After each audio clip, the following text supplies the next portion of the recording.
Hello everyone, आज की कहानी है मैनेजर बेटी की माँ।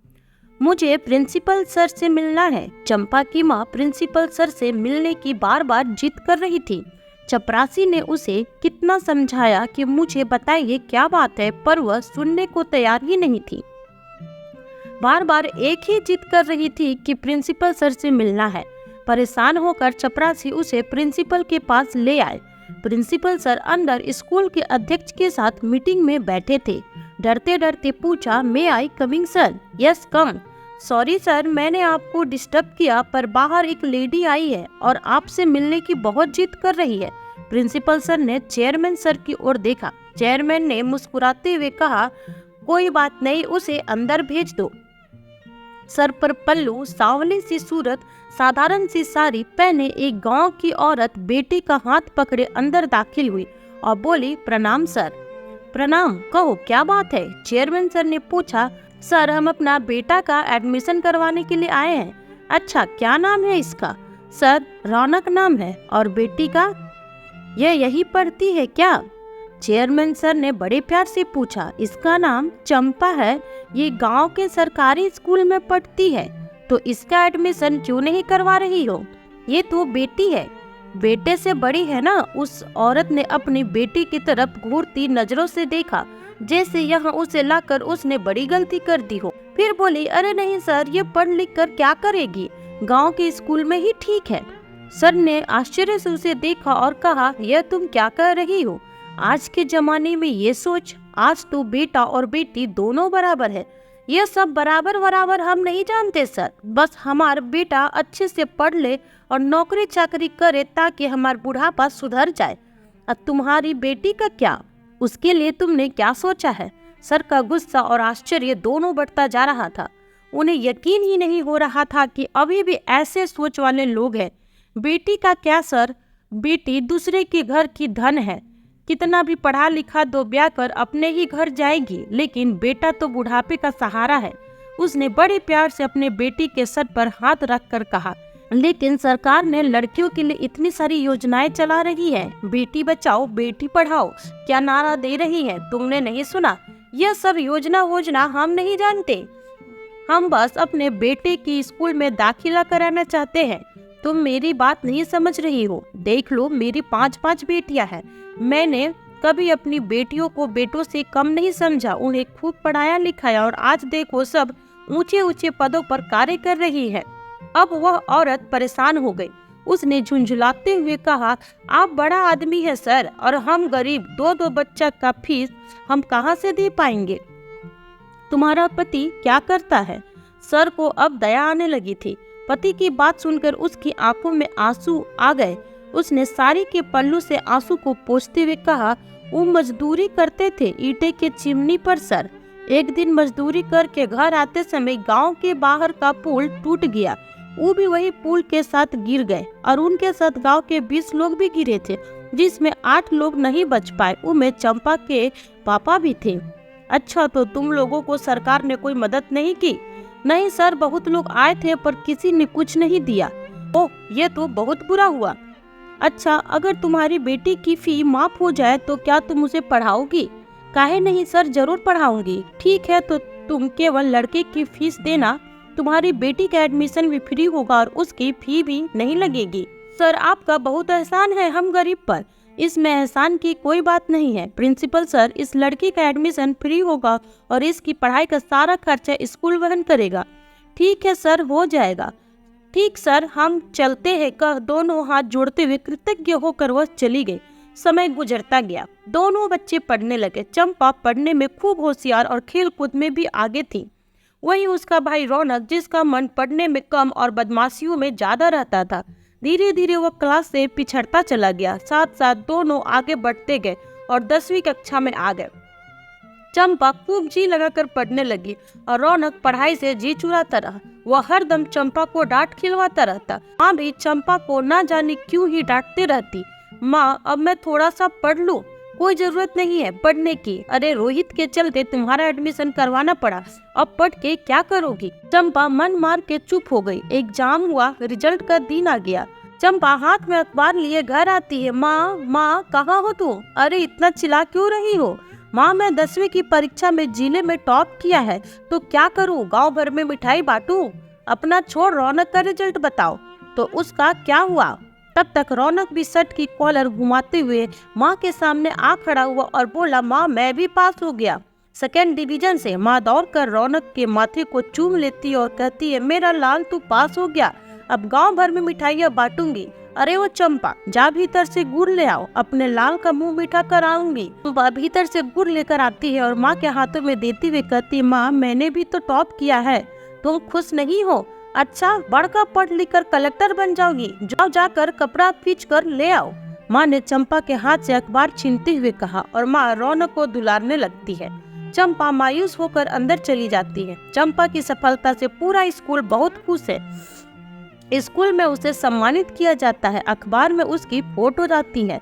स्कूल के चेयरमैन उसकी सफलता से खुश होकर उसके आगे की पढ़ाई का खर्च उठाने का ऐलान कर देते हैं। चंपा भी उनसे वादा करती है कि कुछ बनकर दिखाऊंगी और स्कूल का नाम रोशन करूंगी। पर घर पर माँ और रौनक का रवैया वैसा ही था। चंपा अपने ही स्कूल से 12वीं टॉप करती है और आगे पढ़ना चाहती है।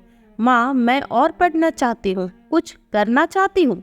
बस चंपा, अब हमारा दिमाग मत खराब कर, अब पढ़े लिखे के कोई जरूरत नहीं है, घर के काम में मन लगाओ, चूल्हा चौका का काम सीख, शादी विवाह का समय आ गया है, नौकरी करे की जरूरत नहीं है। रोते हुए चंपा पूरी रात सो नहीं पाती है।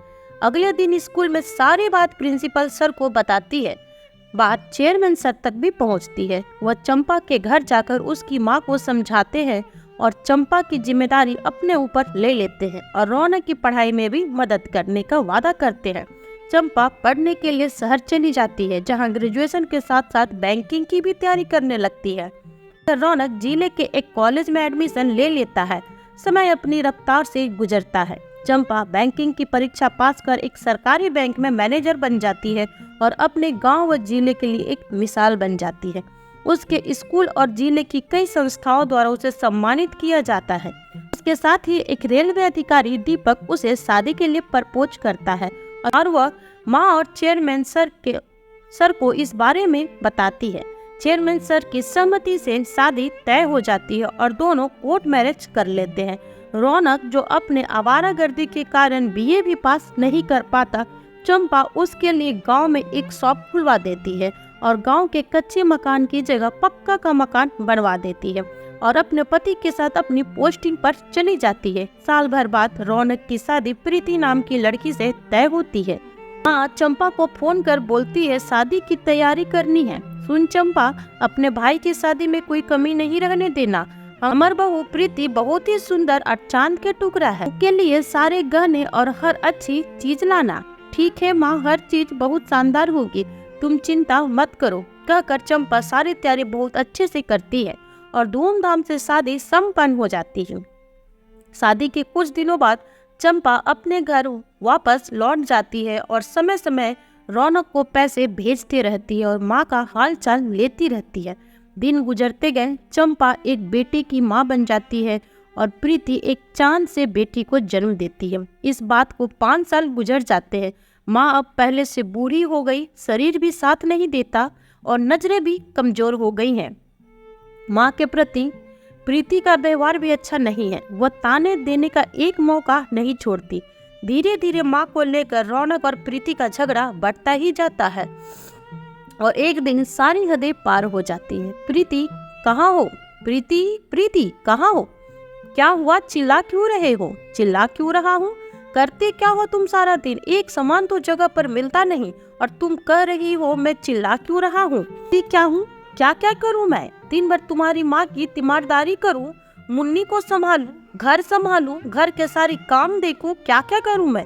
धीरे बोलो प्रीति, माँ सुन लेगी। सुनती है तो सुन लेने दो मेरी बला से। मैं कह देती हूँ रौनक, तुमने इनका कोई इंतजाम नहीं किया तो सोच लेना। पर प्रीति सुनो तो। पर कुछ नहीं रौनक, अब इस घर में या तो मैं रहूंगी या ये रहेंगी। इस उम्र में माँ कहाँ जाएंगी? कहीं भी जाएं, पर इनकी वजह से मैं अपनी जिंदगी खराब नहीं करूंगी और ये इस घर में रही तो मैं मुन्नी को लेकर मायके चली जाऊंगी। कहते हुए मुन्नी का हाथ खींचते हुए प्रीति बाहर चली जाती है। रौनक काठ की तरह भूत बना खड़ा रह जाता है और अपने कमरे में बैठी माँ सब कुछ सुनकर खामोश पत्थर बनी बैठी रह जाती है। अपने कारण बेटे और बहू में हो रहे झगड़े को देखकर माँ बहुत दुखी होती है। इधर रौनक सोचता है कि अब मैं क्या करूं। तभी उसे घर में कुछ गिरने की आवाज सुनाई देती है। वो जैसे ही माँ के कमरे में आता है, देखता है कि माँ के कमरे की खिड़की की कांच टूटकर गिर गई है और माँ खिड़की के हैंडल अपने हाथों में लिए खड़ी है। उसे लगा कि कांच माँ के हाथ से टूटा है। उसने बिना कुछ माँ से पूछे माँ के ऊपर बरस पड़ा। उनसे कहने लगा, आप एक जगह चुपचाप बैठी नहीं रह सकती क्या? पहले ही मेरा दिमाग खराब है, आप और मत करो। आपके कारण बिना वजह मियां बीवी में झगड़ा हो जा रहा है। आप कुछ दिन के लिए चंपा के घर चले जाओ। ये सुनते ही माँ के आंखों में आंसू निकल गए और माँ बेटे से बिना कुछ बोले अपना सामान बांधने लगे और घर से निकल गई। रौनक ने भी उन्हें रोकने की कोशिश नहीं की। रेलवे स्टेशन की ओर जाती हुई माँ आंसुओं को पोंछते हुए सोच रही कि किस मुंह से चंपा के घर जाऊं। उस बच्ची को तो मैंने सारा जीवन बस दुखी दिया है। और माँ का मन ग्लानि भाव से भर उठा। तभी हरिद्वार जाने वाली ट्रेन सामने आकर रुकी और बिना देखे ही माँ उस ट्रेन में उठ गई। अपनी सोच में डूबे हुए उन्हें कब नींद आ गई उन्हें पता भी नहीं चला कि कब वो गलत ट्रेन में उठ गई और गलत जगह पर आ गई। जब तक उन्हें समझ आया कि वो हरिद्वार पहुंच चुकी है, उनके पास न तो पैसा था न ही खाने का कोई सामान। स्टेशन पर उतरने के बाद वहां उन्हें कुछ श्रद्धालु मिले, जिनकी बातों से उन्हें शांति आश्रम के बारे में पता चला, जहां खाना व रहना फ्री होता है। उनके साथ चंपा की माँ भी शांति आश्रम चली गई और इधर रौनक ने उनकी कोई खबर नहीं ली। फिर अचानक ही चंपा अपनी माँ से मिलने गांव पहुंचती है। तब उसे पता चला कि माँ तो घर पर नहीं है। रौनक ने चंपा को सारी बात बताई और कहा कि मुझे लगा माँ तुम्हारे घर गई है, इसलिए मैंने कोई खबर नहीं ली। चंपा की माँ को घर छोड़े पूरे 1 महीने हो गया था। चंपा बहुत परेशान हो रही थी। वही रौनक और प्रीति निश्चिंत थे, जैसे वो चाहते ही नहीं कि माँ वापस आए। चंपा इस बात को समझ चुकी थी कि उसकी माँ की अब यहाँ कोई आवश्यकता नहीं है। वो भी बिना रौनक से कुछ कहे थाने जाकर अपने माँ के गुमशुदा होने की रिपोर्ट लिखवा दी।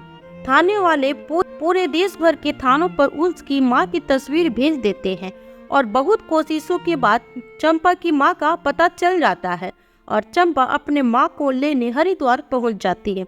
आश्रम पहुँचकर देखती है कि उसकी माँ सभी सेवकों के साथ मिलकर आश्रम के बाहर सड़क पर सफाई कर रही है। ये देख उसकी आंखों से पानी गिरने लगते हैं और दौड़ते हुए जाकर अपनी माँ के गले लग जाती है। माँ भी अपनी बच्ची का स्पर्श पाकर फूट फूट कर रोने लगती है। अपने साथ वापस अपनी माँ को घर ले आती है।